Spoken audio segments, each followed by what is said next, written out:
अरे रानी ओ रानी, सो रही हो क्या अभी तक? रानी की जेठानी जोर जोर से चिल्ला रही थी घर के आंगन में खड़े होकर। रानी यानी मैं, तभी मैं भागती हुई अपने कमरे से निकली और बोली दीदी आ गई मैं। जेठानी बोली रानी तुम्हारा नाम रानी है, तुम रानी नहीं हो। मैंने तुम्हें रात में ही समझाया था कि सुबह को जल्दी उठ जाना तुम्हारी मुंह दिखाई की रस्म है। मैंने बोला कि दीदी रात को नींद ही नहीं आई, जगह नहीं है, और मन में थोड़ा डर था कि सुबह आंख नहीं खुली तो। रजनी दीदी हंसती हुई बोली, रानी मेरी प्यारी देवरानी जल्दी से घूंघट कर लो, अगर माँ जी आ गई तो हंगामा हो जाएगा।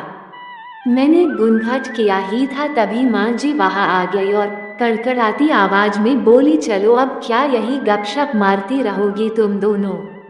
हमने चलना शुरू ही किया था, तभी माँ जी ने रजनी दीदी के कंधे पर हाथ रखा और बोली पता है ना कहाँ से जाना है और कैसे जाना है। माँ जी ने बोला कि जब भी कोई बड़ा तुम्हारे सामने खड़ा हो तो हमेशा घूंघट में रहना और कम से कम अपने बड़ों के सामने आना और बिना घूंघट के तो कभी नहीं। रजनी दीदी कुछ बोली ही नहीं, बस अपना सर हिलाकर हाँ बोल दिया।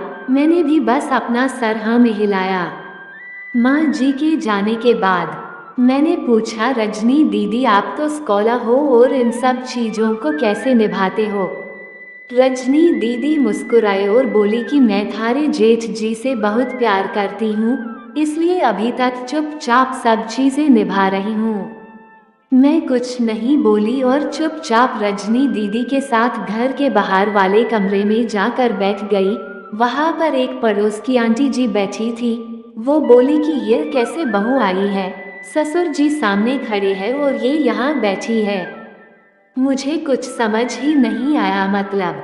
रजनी दीदी बोली कि आंटी जी अभी नई बहू है, यहाँ के रीति रिवाज सीखने में थोड़ा समय लगेगा। रजनी दीदी मुझे वहां से उठाकर मेरे कमरे में छोड़ गई। 6 महीने यूं ही छोटी छोटी चीजों में बीत गए। फिर एक दिन मैं राहुल के साथ साड़ी लेने गई। राहुल का फोन आया और वो दुकान से बाहर बात करने चला गया। साड़ी की दुकान पर मैं बेधड़क होकर साड़ियां देख रही थी। तभी साथ में बैठे हुए अंकल जी खांसे, एक बार, फिर 2 बार, फिर 3 बार। मैंने साड़ी वाले भैया से बोला कि भैया इन अंकल जी को पानी दे दो, बहुत खांसी हो रही है इन्हें। अंकल जी भड़क उठे और बोले क्या बदतमीज लड़की है, ये कुछ शर्म लिहाज है या नहीं इसे। दुकान पर हंगामा देख राहुल बाहर से भागकर अंदर आया और अंदर आते ही अंकल जी के पर छूकर बोले, मामा जी आप यहाँ। मैं घबरा के दुकान से बाहर निकाल आई, एक लंबा घुघंट करके गाड़ी में बैठ गई। राहुल बाहर आया और गाड़ी में बैठकर गाड़ी बहुत तेज चलाने लगा। मैंने धीमी आवाज में बोला गाड़ी बहुत तेज चला रहे हो, कहीं एक्सीडेंट ना हो जाए। हम घर पहुंचे ही थे, तभी माँ जी जोर जोर से चिल्लाते हुए बाहर आई, देखो आ गई ये रानी साहिबा, खानदान की इज्जत मिट्टी में मिलाकर। तभी रजनी दीदी आई और बोली माँ जी, मेरी शादी को 6 साल हो गए हैं, मैं अभी तक मामा जी को नहीं जानती, ये कैसे जानेगी। माँ जी जोर से चिल्लाई, देखो कैसे चपर चपर जवान चल रही है इस रजनी की भी।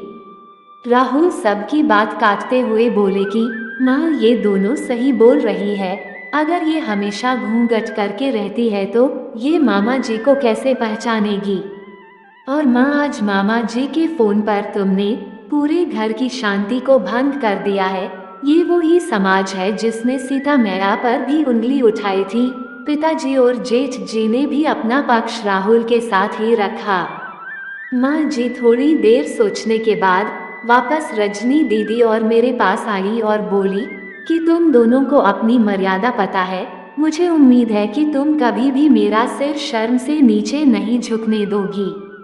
हम एक ही परिवार के सदस्य हैं, हमें हमेशा साथ रहना है। अच्छा वक्त हो या बुरा वक्त, हर सदस्य को अपनी मर्यादा पता है। माँ जी ने मुझे और रजनी दीदी को गले लगा लिया। हमें पूरी उम्मीद है कि आपको हमारी आज की हिंदी कहानी घूंघट पसंद आएगी।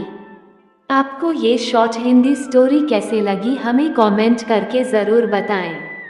अगर आपको ये कहानी अच्छी लगी हो तो आप इस कहानी को शेयर जरूर करें और ऐसी जादू की कहानियाँ, इंस्पिरेशनल स्टोरी, हिंदी कविता इत्यादि सुनने के लिए चैनल को सब्सक्राइब कर लें।